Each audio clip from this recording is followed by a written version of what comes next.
Hello everyone, welcome to Civil Brains YouTube channel. तो आज के लेक्चर में हम बात करेंगे कि पूरा एक ड्राइंग है उसको कैसे समझना है। स्टार्टिंग फुटिंग से लेके स्टेयरकेस तक सारे ड्राइंग्स में आपको दिखा दूंगा and will see how to understand it. So I am sharing my screen and if you are watching my lecture for the first time तो डेफिनेटली मेरे चैनल को पूरा एंड तक देख लीजिए, specially the video part. And if you feel कि content अच्छा है, watch other videos as well, so that आपको एक अच्छे लेवल का नॉलेज मिल जाएगा। So this is architectural plan. जब भी आपके पास ड्राइंग्स आता है, आपको फर्स्ट आर्किटेक्चरल प्लान को रेफर करना होता है। So this is architectural plan. So architectural plan में आपको पता चलेगा कि whether you what kind of building you are doing. Specially आपको यहाँ से पता चलेगा कि क्लाइंट कौन है और नेम ऑफ द वर्क से आपको पता चलेगा। देखो यहाँ पे प्रपोज रेसिडेंस है, तो रेसिडेंस का मतलब it's a residential building.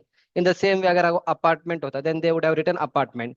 Suppose if it was a commercial building, then they would have written a commercial building. Suppose it was a industrial building, then they would have written it as industrial building. तो यहाँ से आपको type of building आपको पता चलेगा, client कौन है, all those things you get to know. Apart from that यहाँ पे आपको प्लान मिलेगा। ये टोटल आपका एरिया है कि ग्राउंड फ्लोर कितना एरिया का है, फर्स्ट फ्लोर कितने का है, second floor and what is the total area of that particular building. It's a G+2 storey building. तो ये आपका फ्रंट वाला पोर्शन है। I mean this is your ground floor plan, first floor का plan, second floor का plan, ठीक है ना। तो this is the architectural plan that usually get. बाकी आप यहाँ से देख सकते हो कि यहाँ पे आपका एंट्रेंस होगा। फिर this a small area, plot भी ना इनका इवन शेप में नहीं है। तो यूजुअली कैसे होता है, अगर मान लो आपके पास 30-40 का प्लॉट होता है तो usually this is how it happens usually. But इनके केस में it's not a regular plot. Plot इनका कुछ इस तरफ है। Okay, it's something like this. तो a kind of irregular plot. So based on that you have to do the planning, ठीक है ना। Yeah now, yeah so this is understood. So will enter into the structural part, ठीक है। इस architecture में ज्यादा time waste नहीं करेंगे, directly I take to the structural plan. तो स्ट्रक्चरल में फर्स्ट हमारे पास आएगा फुटिंग का लेआउट, जिससे foundation layout. So before understanding the foundation का लेआउट, आपको यहाँ पे नोट्स होता है। सो वेरी इंपॉर्टेंट थिंग, इसे नोट्स आपको समझ में आना चाहिए। इसमें आपको ये सारी चीज दिया जाएगा कि आपका ग्रेड ऑफ कॉन्क्रीट कितना है, स्टील आपको कौन सा ग्रेड का यूज करना है, कवर कितना आपको प्रोवाइड करना है, लैप लेंथ कितना प्रोवाइड करना है, डेवलपमेंट लेंथ कितना प्रोवाइड करना है। All those things you get in this particular note, specially for a small site. अगर बड़ा साइट पे अगर आप काम करोगे तो पूरा एक ड्राइंग आपका जनरल नोट्स का आएगा, वो हम कभी अगले लेक्चर में देखेंगे। सो अगेन यहाँ पे इस पर्टिकुलर बिल्डिंग में आपको M25 ग्रेड का कॉन्क्रीट यूज करना है, इट इज मेंशन्ड हियर। फिर आपका यहाँ पे SBC दिया जाता है, what is a safe bearing capacity, which is 18 ton per square metre, which is 180 kilo newton per square metre. उसके बाद कवरिंग इज इंपॉर्टेंट। फुटिंग में यूजुअली 50 होता है, कॉलम में 40 का होता है, beam is 25 and slab is 20। And all this things is given कि लैप आपको कैसे प्रोवाइड करना है। लैप लेंथ आपको 50 टाइम्स का डायमीटर आपको प्रोवाइड करना होगा। फिर आपको सारे लैप एक जगह पे नहीं करना होगा, that is mentioned here. So in this one फिर कुछ लेजेंड्स यहाँ पे दिया जाता है। FGL का मतलब है फिनिश ग्राउंड लेवल, NGL का मतलब है नेचुरल ग्राउंड लेवल, NTS का मतलब है नॉट टू स्केल, TYP का मतलब है टिपिकल, FDN का मतलब है फाउंडेशन, THK का मतलब है थिकनेस, DT का मतलब है डिटेल, REF मतलब रेफर होता है। अब ये आपका पूरे फुटिंग का लेआउट है। तो फुटिंग में again it's very simple. First आपको ग्रिड लाइन आइडेंटिफाई करना है। So this A B C D, ये सर आपके वर्टिकल ग्रिड लाइन से। इसके पहले मैंने एक वीडियो बना के रखा है मेरे चैनल पे, जहाँ पे सेंटर लाइन लेआउट कैसे प्रैक्टिकली साइट पे करना है। सो गो टू माई चैनल, इससे पहले वाले एक वीडियो को आप रेफर करिए मेरे चैनल पे, विल अंडरस्टैंड कि इसका पूरा साइट लेआउट आपको किस तरह से करना है। या तो ये मेरे चैनल में ना, ये वाला देखो, centre line layout for building step by step, तो ये वाला वीडियो आप देख लीजिए, will get an understanding about it, ठीक है ना। फाइन। अब ये सारे आपके फुटिंग है। तो जब भी आपके ड्राइंग में ना इस टाइप किस टाइप के फुटिंग्स दिखेंगे, कुछ इस टाइप के, इसका मतलब ये आपके स्लो फुटिंग्स होते। So again generally slope footing nobody provides it nowadays. छोटे मोटे गांव की तरफ अगर कोई कंस्ट्रक्शन चल रहा है तभी लोग देते। Otherwise for big construction companies and good structural consultant and all, they don't give slow footing and all, ठीक है ना। पर यहाँ पे इन्होंने स्लो फुटिंग कुछ जगह पे दिया है। यहाँ पे आपका पूरा स्लो फुटिंग है। फुटिंग का नाम यहाँ पे मेंशन होता है, F8 फुटिंग है, F8 फुटिंग है, this is F1 footing, F1 footing, F9 footing and all. And उसके ऊपर कौन कौन से कॉलम है। F1 फुटिंग के ऊपर आपका ये C2 कॉलम है, C2 कॉलम है, C2 column, C1 column. So in this way all this things will be mention. तो ये आपका पूरा फुटिंग का लेआउट हो जाएगा। फुटिंग लेआउट के बाद नेक्स्ट वे टू अंडरस्टैंड ना कि हमें फुटिंग एक्सकवेशन कितना डीप तक करना है, वो सारी चीज आपको एक और ड्राइंग दिया जाता है। So in that it is mention, for example यहाँ पे देखो, ये आपको प्लान ऑफ फुटिंग दिया है। जैसे आपका ये F1 फुटिंग है, right. This is F1 footing. F1 footing का लेंथ हमें पता है कि आपका 7 फीट का है, विड्थ हमें 6 फीट का है, पर डेप्थ कितना है। फर्स्ट आपका जो स्लोप वाला एरिया है वो कितने का है वो आपको प्लान में नहीं दिखेगा, उसके लिए आपको सेक्शन में जाना होता है। This is a section part. तो सेक्शन में यहाँ पे प्लान ऑफ F1 फुटिंग दिया है, ये आपका 6 फीट का है, ये आपका 7 फीट का है। तो आपका फर्स्ट मेन जो बार है शॉर्टर स्पैन में लगाना होता है। तो हमारा जो मेन बार है इस तरह से लगता है, this way your first reinforcement will come. एक बार आपका ये बार लगने के बाद नेक्स्ट आपके इस टाइप के इस तरफ बार आपके लगेंगे, ठीक है ना। एंड उसका डायमीटर कितना होगा दैट इज मेंशनड हियर, देखो यहाँ पे ये आपका हॉरिजॉन्टल बार है इस तरह से। तो horizontal bar they have mentioned it here, कहाँ पे मेंशनड है horizontal bar, so wait just a minute, हाँ यहाँ पे मेंशनड है, ये वाला पोर्शन दिख रहा है ना ऐसा वाला। तो ये आपका 12 डायमीटर का बार लगाना है, 5 इंच के सेंटर टू सेंटर पे लगाना है। एंड इस वाले डायरेक्शन में जो बार लगाओगे ये वाला, ये भी आपका 12 डायमीटर का सरिया लगाने 8 इंच पे लगाना होगा। बीओटी का मतलब है बॉटम, दोनों बॉटम है, एक शॉर्टर में लगेगा एक लॉन्गर में लगेगा, ठीक है ना। यहाँ पे टॉप मैट नहीं आते, टॉप मैट यूजुअली आपको कंबाइंड फुटिंग राफ्ट में आता है। एंड कभी कभी अगर आइसोलेटेड फुटिंग के ऊपर आपका, हाँ what is that because of the sway and all, specially PB structures अगर आप बनाते हो तो आपको ऊपर भी टेंशन आते हैं, तो वहां पे आपका टॉप स्टिल आते हैं। Normal residential building and all only bottom reinforcement will come for isolated footing, ठीक है ना। फाइन, अभी पूरा इसका सेक्शन यहाँ पे दिया है। ये जो फुटिंग है आपका, फुटिंग का जो डेप्थ है ओवरऑल डेप्थ है वो आपका 2 फीट का है। Okay, the overall depth of your footing is 2 feet. 2 feet का मतलब है 600 mm आएगा, ठीक है ना।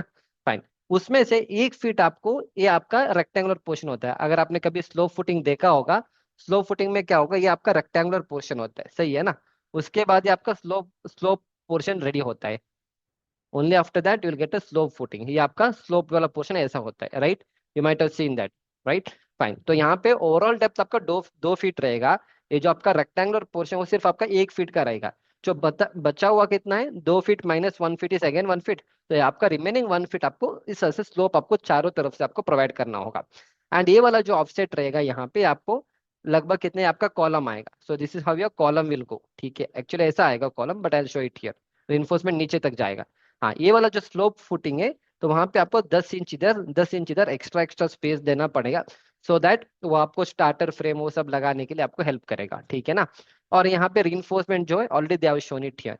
और ये नीचे वाला पोर्शन आपका पीसीसी वाला portion, this is your PCC portion, ठीक है। सो अंडरस्टूड, मैंने एक फुटिंग का समझा दिया, इसी तरह से सारे फुटिंग का आपको समझना होता है। Now just in case if you are able to understand what I am teaching, तो डेफिनेटली ये सारी चीज मैं अपने कंप्लीट कोर्सेज में कवर करता हूँ। तो अगर आपको सिर्फ ड्राइंग में एक्सपर्टीज पाना है, तो मैंने अभी ये जो ड्राइंग आपको समझा रहा हूँ, ये पूरा ड्राइंग मेरा ड्राइंग रीडिंग का कोर्स है, जिसमें 30 आवर्स 30 घंटे का पूरा बढ़िया से ड्राइंग रीडिंग का कोर्स है। And not even a single training institute in online and offline आपको इस लेवल पे पढ़ाएंगे जितना मैं अपने कोर्स में पढ़ाने वाला हूँ। तो आपको इंग्लिश और हिंदी दोनों लैंग्वेज में लेक्चर्स मिल जाएंगे। इसमें हमने 20+ ड्राइंग्स लिया है, G+3 residential building, structural drawing का कॉन्सेप्ट क्या है, जैसे फुटिंग है, फुटिंग का भी मैंने 12 डायमीटर का 8 इंच है, तो आता कहाँ से, उसका डिजाइनिंग कैसे होता है, कॉलम का लैटरल टेस्ट का डिजाइनिंग, बीम का, वो सारी चीज मैंने यहाँ पे कवर करके दिया है। उसके अलावा G+1 residential building, G+3 hostel building, sloped और एसेंट्रिक फुटिंग, 35,000 स्क्वायर मीटर का इंडस्ट्रियल बिल्डिंग, इंटीरियर के ड्राइंग, प्लम्बिंग के ड्राइंग, इलेक्ट्रिकल के drawing, basement plus ground plus 3 story का कमर्शियल बिल्डिंग, एयरपोर्ट के drawing, high rise building drawing, और structure engineering के जितने भी आपके मैनुअल कैलकुलेशन है फुटिंग का, वो सारी चीज मैंने आपको कवर करके दिया है। So this entire course is almost 30 hours का लेक्चर है, जिसमें हमने 20+ स्ट्रक्चरल ड्राइंग्स को कवर करके दिया है। सो get a wonderful knowledge. So definitely if you looking forward, आप इस कोर्स में एनरोल कर सकते हैं। अगर आपको सिर्फ ड्राइंग पढ़ना है, अगर आप एक साथ पेमेंट नहीं कर पाओगे, देयर इज EMI ऑप्शन। आप 1,000 रुपए का पेमेंट आज करो फॉर एग्जाम्पल, और 1,000 रुपए का पेमेंट आप 1 महीने के बाद भी कर सकते हो। So you have a instalment option also. So based on your budget you can enrol in the course. So and this will be the best investment in your life, क्योंकि अगर आप ये सारे रिव्यूज देखोगे स्टूडेंट्स का, ये आज का ही रिव्यू है। So we had enrolled in my construction manager mastery वाला course. So with help of your course and your guidance, I was able to get 6.5 lakh का पैकेज, ठीक है ना। Another student है जिसको 30,000 का जॉब मिला, he had enrolled in my course, फिर उसको अभी 42,000 का सैलरी मिल रहा है। Is another student of mine got a job in PMC company for 35,000, ठीक है ना। तो ये सारे स्टूडेंट्स का रिव्यूज है। He was another student जिसको 15,000 का सैलरी था, currently is getting 32,000 rupees per month. And then these other students, he got a job in Ahluwalia projects, 4 LPA का जॉब है इसका। He got job around for 4 lakh, इसको 33,000 का salary मिला है। He was having only 3 year experience, इसको 50,000 per month का salary मिला है। ही गॉट 7.5 LPA, ठीक है ना। तो ये सारे कोर्सेज मेरे ऐप के अंदर अवेलेबल है, definitely make use of it. This are students working in Saudi Arabia, got a job in very first interview. तो ये सारे स्टूडेंट्स है, we can check out the reviews and all, ठीक है ना। इसको 8 लाख का पैकेज मिला था, and all this is 4.2 lakh, 7 lakh LPA। तो ये सारी चीज आप चेकआउट कर सकते हो, ठीक है। Fine, now will continue with the lecture. तो फुटिंग वाला मैंने समझा दिया। Next will go for a column वाला पार्ट। या next will go for the column वाला पार्ट। तो ये आपका पूरा कॉलम का लेआउट है, जैसे हमने फुटिंग का देखा, इन द सेम वे आपका पूरा कॉलम का है। अगेन यहाँ पे कॉलम का साइज दिया देता है कि 1 फीट 6 इंच इसका कॉलम का डेप्थ होता है, एंड 10 इंच आपका कॉलम का ब्रेड्थ होता है। एंड पूरे कॉलम का आपको रीइंफोर्समेंट कितना आएगा वो आपको अलग से यहाँ पे दिया जाएगा कि C1 कॉलम है, C2 column, C3, C4 and C5। फिर ये कितने नंबर ऑफ C1 कॉलम में, कितने नंबर ऑफ C2 कॉलम में, वो यहाँ पे मेंशन है। और इसमें 10 इंच कहाँ पे आएगा, 1 फीट 6 इंच कहाँ पे आएगा, वो मेंशन है। फिर इसका पूरा रीइंफोर्समेंट यहाँ पे मेंशन है। तो इस पूरे व्हाट इज दैट कॉलम में आपको 12 डायमीटर का 12 सरिया लगाना पड़ेगा। और जितने भी आपके लैटरल टाइस है, ये आपका लैटरल टाइस होता है, this is called as lateral ties. The same is called as a stirrup in case of beam, ठीक है ना। तो ये आपको 8 mm का सरिया 7 इंचेस पे लगाना होगा, वो यहाँ पे मेंशन है। तो इसमें आपको फर्स्ट वाला जो रिंग है ये आपका मास्टर रिंग होता है। तो दिस वन रिंग, ये बाहर वाला लग रहा है, दिख रहा है ना, ये आपका मास्टर रिंग होता है। इसके बाद नेक्स्ट वाला एक और रिंग आता है, this is your second ring, जो ऐसा गया है, ये आपका सेकेंड रिंग है। ओके, उसके बाद आता है आपका लिंक्स, इसको हम लिंक बोलेंगे। तो दिस इज वन लिंक जो ये ऐसा कनेक्ट कर रहा है। ओके, एंड उसके बाद एक और लिंक आपका यहाँ पे आ रहा है, दिस इज अनदर लिंक, दिख रहा है। टोटल 4 है, मतलब उसमें दो दो 4 लेग है, टोटल 5 और 6 leg you can call them. Okay fine, इसको हम लिंक बोलेंगे, we don't call any leg. Okay, so it's a 4 leg lateral test and 2 links you can call. समझ में आ रहा है। तो इस तरह से हर एक कॉलम का दिया जाता है, जैसे इस कॉलम का भी है। यहाँ पे भी आपको 12 mm का सरिया 8 नंबर का लगाना है, और आपका जो लैटरल टाइस है 8 mm का 7 इंच के स्पेसिंग पे आपको लगाना होगा। तो ये सारी चीज आपका कॉलम वाला पार्ट हो जाएगा, ठीक है ना। Fine, and one more very important thing is, ये जो आपका लैटरल टाइस है ना, ये उसके हुक्स होते हैं, दिस इज ए हुक। ये जो हुक के आपको मिनिमम 75 mm रखना है, या 10 times the diameter of the bar which is greater. तो that is also mention in the drawing. यहाँ पे देखो, दिख रहा है ना, ये हुक आपका जो है वो आपका 10 times the diameter of the bar रखना है। And this should be bent at angle of 135 degree, ठीक है ना। So all this things will be mention in the drawing, based on that you have to do it on the construction site. So footing is done, column is done. Now we'll go for the plinth beam layout. Again, why plinth beam should be provided? So plinth beam is actually provided to break the length of the column. अगर आप plinth beam provide नहीं करोगे usually, तो आपको column का जो unsupported length है ना वो बढ़ जाएगा। अगर अनसपोर्टेड लेंथ आपका बढ़ जाएगा, then your column becomes a long column. So because of the long column, it will experience additional moment, and because of the additional moment and all, you have to design the column, so which we don't want to do. So that is why to break the length of the column, हम additional beam को provide करेंगे, which is generally provide the plinth level, hence we call it as a plinth beam. Again, if you are able to understand, well and good. समझ में नहीं आया, no need. All these things I explain in my course with the help of this practical things, and इसमें आपको एक मैं लकड़ी लूंगा, उससे मैं आपको एक्सप्लेन करता हूँ कि ये बकलिंग क्या होता है, क्यों आपको प्लिंथ बीम प्रोवाइड करना है, all. But here for just listening to my YouTube videos this is sufficient. Fine, again ये सारे आपके प्लिंथ बीम है। तो ये वाला आपका बीम है which is called as PB1। इस बीम का नाम है PB2। इसका नाम अगेन PB1 है, PB3 है, PB5 है, PB4 है। तो अगेन पूरा बीम का साइजेस दिया है। 10 इंच आपका विड्थ रहेगा, और डेप्थ ऑफ द बीम आपका 2 फीट रहेगा। So let me ask you one question, ये बीम में ना, ये विड्थ आप कम क्यों रखते हैं और डेप्थ आप ज्यादा क्यों रखते हैं? जैसे यहाँ पे 10 इंच बाई 2 फीट है, ये आपका 10 इंच बाई 2 फीट है, ये आपका 10 इंच बाई 1 फीट 6 इंच है। So why the depth is more compare to your breadth? So you put it in the comment box, let me see how many of you know the answer, ठीक है ना। तो सारे जगह पे आपको plinth beam रहेगा। So this layout is very simple, but आपको रीइंफोर्समेंट समझ में आना चाहिए, उसके लिए will go for the reinforcement detail. तो ये आपका प्लिंथ बीम का रीइंफोर्समेंट डिटेल है। फॉर एग्जाम्पल, जैसे आपका PB1 है, सो PB1 में आपका सरिया का डिटेल दिया है कि आपको 12 mm का 3 सरिया ऊपर प्रोवाइड करना है, 12 mm का 3 सरिया आपको नीचे प्रोवाइड करना है। उसके बाद आपका जो स्टीरअप है, तो आपको स्टीरअप कितने का लगाना है वो यहाँ पे मेंशन है। आपको 8 mm का सरिया यूज करना है स्टीरअप का डायमीटर, और स्टीरअप को आपको 5 इंच के सेंटर टू सेंटर स्पेसिंग में आपको लगाना होगा। अब इस ड्राइंग में इन्होंने दो चीजें दिया है। So this is called as a longitudinal section, मतलब आप आगे से देख रहे हो, you are seeing the beam from the front side, so this is how it looks. पर अगर मैं उसी बीम को कट करके यहाँ से देखूंगा, ओके यहाँ से देखूंगा, मुझे क्रॉस सेक्शन दिखेगा। तो अभी देखो 12 का 3 लिखा था, इसलिए यहाँ पे 1 2 3 दिख रहा है। नीचे अगेन 12 का 3 लिखा था, तो इसलिए 1 दो, तीन दिख रहा है, दैट्स इट। अब स्टीरअप तुम आगे से देखोगे तो सिर्फ एक सिंगल लाइन ही दिखेगा, पर अगर आप उसी को क्रॉस सेक्शन में देखोगे, कट करके इधर से देखोगे, तो आपको पूरा स्टीरअप इस तरह से दिखेगा। सो दिस इज अ स्टीरअप पार्ट। तो दिस इज योर स्टीरअप वाला पार्ट, देख रहे हैं ना। वो आपका 8 mm का 5 इंच के सेंटर टू सेंटर स्पेसिंग में लगाना है। बट दिस एवरीबडी नोस, ये सबको पता है, मैंने बता दिया, आपको भी पता होगा। क्या आपको पता नहीं है? मेन क्वेश्चन इज सर, ये 12 का 3 क्यों है, यहाँ पे 16 का 2 क्यों नहीं है? सर 12 का 3 क्यों है यहाँ पे 20 का 2 क्यों नहीं है? सर ये 8 mm का सरिया ये क्यों यूज करना है, यहाँ पे 10 का क्यों नहीं है? 5 पे क्यों लगाना है, 8 पे क्यों नहीं है? This is the question you have to ask yourself. उसके लिए आपको डिजाइन करना होता है, which again I welcome you, download my Civil Brains app. जैसे अगर मैं आपको ड्राइंग रीडिंग का कोर्स दिखा दूं, कम हियर, इस ड्राइंग रीडिंग वाले कोर्स में आप हिंदी सेक्शन में चले जाओ। यहाँ पे स्ट्रक्चरल डिजाइनिंग के कॉन्सेप्ट है, अभी जो मैं आपको समझा रहा हूँ ना बीम का, देखो बीम का जो स्टीरअप का डिटेलिंग होता है कि स्टीरअप इतने पे क्यों लगाना है, वो सारी चीज मैं अपने पूरे कोर्स में कवर करता हूँ। So there will learn all this things. यहाँ पे देखो इस पूरे लेक्चर्स में हम कवर, ई टैप्स के मॉडल से आपको एनालिसिस करना होता है। एनालिसिस करने के बाद ना देखो, ये सारी चीज हम कैलकुलेशन करेंगे, दिख रहा है ये पूरा आपका कैलकुलेशन होता है। तो आपको ऐसे कैलकुलेशन करना होता है। कैलकुलेशन करने के बाद मैं आपको बताऊंगा कि इसका डिजाइन कैसे होता है, कि 8 mm का दो लेग कहाँ पे प्रोवाइड करना है, ठीक है ना, 10 mm का कहाँ पे प्रोवाइड करना है। तो ये पूरा इस तरह से आपको कैलकुलेशन करना होता है। अगर आपको ये कैलकुलेशन आता है, कल आप साइड पे भी कुछ डिसीजन आप ले सकते हो। अगर आपको कैलकुलेशन नहीं आता है, सिर्फ बहुत सारे स्टूडेंट्स बोलेंगे हमें ड्राइंग पढ़ना आता है, ड्राइंग पढ़ना सबको आता है, पर वो कैलकुलेशन अगर आप सीख लोगे, कल आप साइड पे डिसीजन ले सकते हो। सो that is what I teach in my entire courses, ठीक है ना। तो सेम बीम का है, बीम का रीइंफोर्समेंट ऑल्सो विल कवर। तो जैसे यहाँ पे बीम का होगा तो बीम डिजाइन है यहाँ पे, तो इस बीम में हम पूरा बीम का डिजाइनिंग करेंगे। बीम का डिजाइनिंग कैसे करना है, that also will try to cover.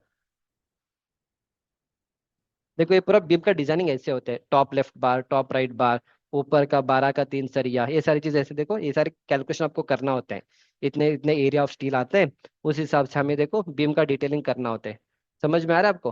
तो ये सारी चीज आपको सीखना होता है, सिर्फ ड्राइंग पढ़ना, anyone can do that. And again I tell you, आप दूसरे इंस्टीट्यूट में चले जाओ, ऑनलाइन में और कहीं पे भी वीडियोस देखो, आपको सिर्फ ड्राइंग रीडिंग पढ़ाया जाता है, वो सबको पता है, पर आपको ये सारी चीज सीखना। अभी देखो यहाँ पे मैंने डिजाइन किया, 10 का 2 सरिया ऊपर लगेगा, टॉप लेफ्ट आएगा, टॉप राइट आएगा, बॉटम स्ट्रेट आएगा, 16 का 2 बार आएगा, उसके लिए पूरा कैलकुलेशन होता है ई टैप से, वो आपको सीखना होता है। वो दैट जब सीखोगे, you don't have to become a structure engineer, at least you will be in a position to take a decision on the construction site. तो कल you don't have to wait for a structure engineer all the time, ठीक है ना। या so this was a beam part, तो मैंने एक beam का समझा दिया। इसी तरह से और भी बहुत सारे बीम्स होते हैं, तो one by one you have to learn all those things, ठीक है ना। So beam part I have finish. Next will go to the this part, what is that? हाँ, हाँ, next will go to the slab वाला part, ठीक है। Again slab is little complicated, slab में एक बार आपको दिखा दूंगा। स्लैब में बहुत सारे टाइप्स आते हैं, ठीक है ना। इन 1 मिनट, या स्लैब से आपको बहुत सारे टाइप्स आते हैं, जैसे एक आता है आपका कट रीइंफोर्समेंट, एक आता है आपका क्रैंक बार, ये आपका क्रैंक बार होता है, which you already seen in many of my videos. तो यहाँ पे बहुत सारे आपका टू वे स्लैब है, यहाँ पे क्रैंक दोनों तरफ है, क्रैंक इधर भी है, क्रैंक इधर भी है, this is one type of bar. Okay, it's called as alternate crank. ये आपका अल्टरनेट क्रैंक है, ये आपका बोथ साइड क्रैंक है, क्रैंक आपका इधर भी है और क्रैंक आपका इधर भी है। तो ये आपका टोटल इतने 5 टाइप्स ऑफ अलग अलग रीइंफोर्समेंट्स आते हैं। एंड ये आता है आपका कट रीइंफोर्समेंट, ये वाला जो है कट, इसमें कोई क्रैंक नहीं आता, सिर्फ आपका कट रीइंफोर्समेंट आता है। अब इस वाले ड्राइंग में इन्होंने जो रीइंफोर्समेंट दिया है ना, typical cross section of a floor slab, ये आपका ग्राउंड फ्लोर स्लैब लेआउट है और ये आपका रीइंफोर्समेंट का है। यहाँ पे इन्होंने कट रीइंफोर्समेंट को यूज किया है। तो यहाँ पे क्या लिखा है, बॉटम रीइंफोर्समेंट, यहाँ पे पूरा स्लैब का बॉटम रीइंफोर्समेंट है। स्लैब का थिकनेस कितना है, 6 इंच का स्लैब का थिकनेस है, और स्लैब में आपका 10 डायमीटर का सरिया 6 इंच पे लगेगा। तो जितने भी आपको स्टील दिख रहे हैं, ये सारे आपका 10 डायमीटर का सरिया आपको लगाना होता है एट 6 इंच के स्पेसिंग पे। सो ये आपका 10 डायमीटर का सरिया है। 1 मिनट, या ये आपका 10 डायमीटर का सरिया है, फिर इसके बाद यहाँ पे एक और लगेगा, फिर यहाँ पे एक और लगेगा, और इसके बीच में जो स्पेसिंग है 6 इंचेस 6 इंचेस रहेगा। ये सारे आपके बॉटम के स्टील है। फिर आएगा आपका टॉप का स्टील, ठीक है। सो टॉप का स्टील में क्या होगा, सो this is how the top steel will behave. तो ये आपका टॉप स्टील है, वेर इज दिस? तो यहाँ पे क्या लिखा है, टॉप रीइंफोर्समेंट। टॉप रीइंफोर्समेंट में आपका 10 mm का सरिया चेंज पे लगाना है। पर टॉप स्टील क्या होगा, जहां जहां आपका नेगेटिव बेंडिंग मोमेंट आएगा ना, सिर्फ वहां पे भी आपका टॉप स्टील लगेगा। जैसे ये वाला स्लैब है, तो आपका जो नेगेटिव बेंडिंग मोमेंट आएगा टॉप वाले स्टील में, तो ये सिर्फ इतने पोर्शन में आपका नेगेटिव, जैसे अगर आप, if I ask you to draw the bending moment diagram of this, ये आपका नेगेटिव होगा, फिर सैगिंग में कन्वर्ट होगा, और ये पूरा आपका नेगेटिव में जाएगा, क्योंकि अगर कैंटिलीवर है तो पूरा ऊपर जाएगा, नेगेटिव में जाएगा। क्योंकि नेगेटिव बेंडिंग मोमेंट है तो आपको टॉप स्टील जरूरत है, इसलिए यहाँ पे कट रिइंफोर्समेंट एक ऊपर की तरफ है। क्योंकि पूरा रीजन आपका नेगेटिव बेंडिंग मोमेंट में है, ये आपका पूरा टॉप स्टील जा रहा है, क्योंकि कैंटिलीवर वाला पोर्शन है, इसीलिए ऐसा आ रहा है। ठीक है ना। Same on the other side also, यहाँ पे भी अगर if I ask you to draw the bending moment diagram, तो ये आपका बेंडिंग मोमेंट डायग्राम भी देखो इस तरह से नेगेटिव बेंडिंग मोमेंट है, फिर इधर से पूरा सैगिंग में कन्वर्ट होगा, फिर ये नेगेटिव में जाएगा, क्योंकि नेगेटिव बेंडिंग मोमेंट है, यहाँ पे टॉप स्टील आएगा, फिर यहाँ पे भी नेगेटिव बेंडिंग मोमेंट है तो यहाँ पे भी टॉप स्टील आएगा। So this is how you have to understand the concept. अगर आपको कॉन्सेप्ट समझ में आएगा, अब देखो यहाँ पे वही कॉन्सेप्ट के साथ हमने रिइंफोर्समेंट को यहाँ पे अटैच किया है। बॉटम वाला रिइंफोर्समेंट, ये सारे आपके बॉटम के रिइंफोर्समेंट है।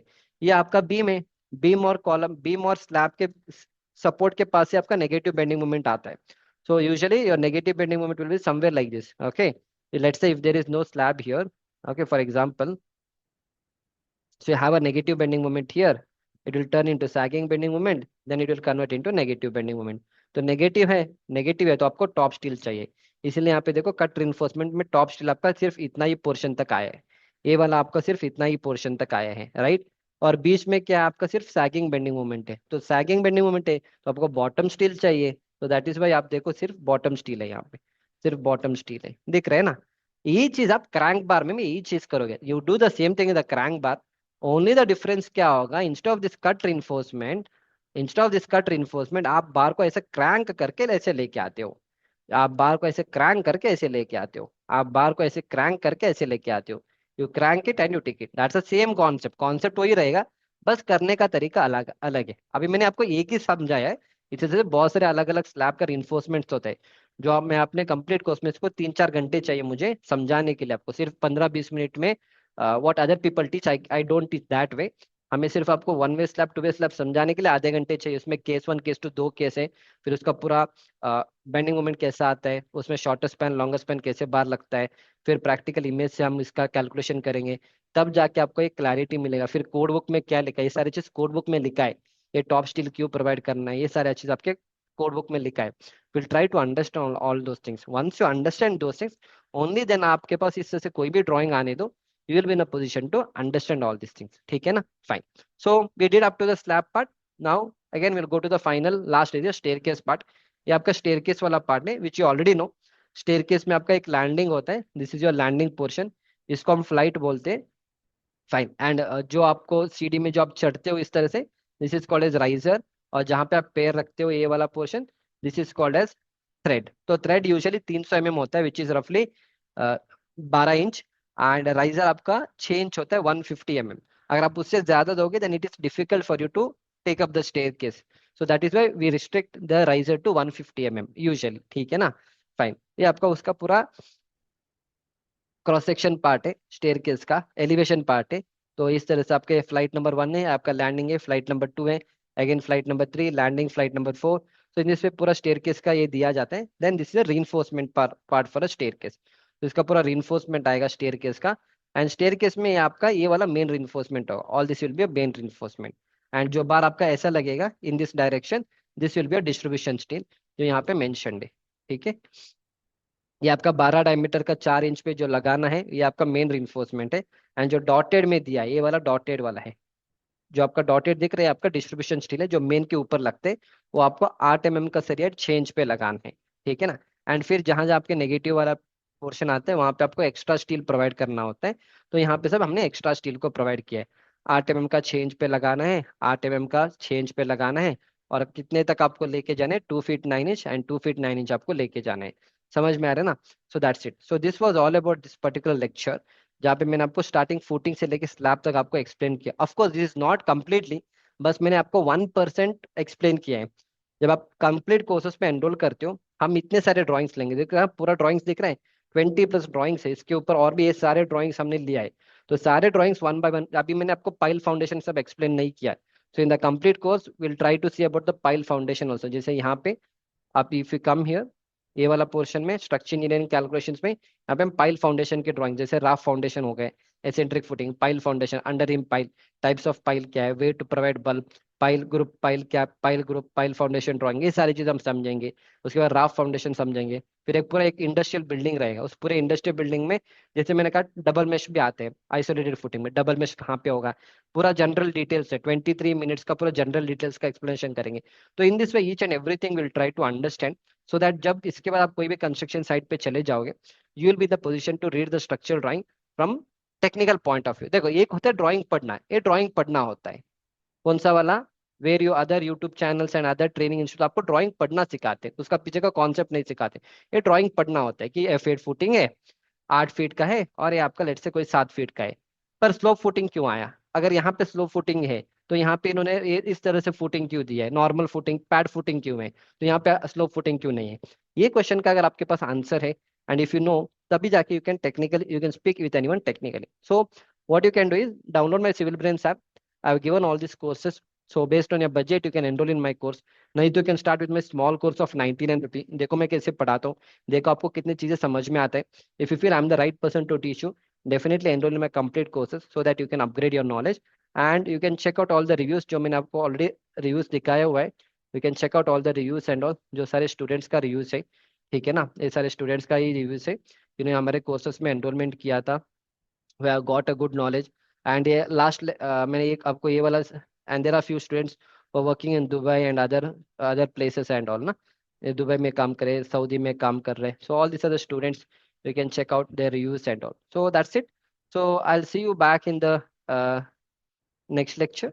Thank you.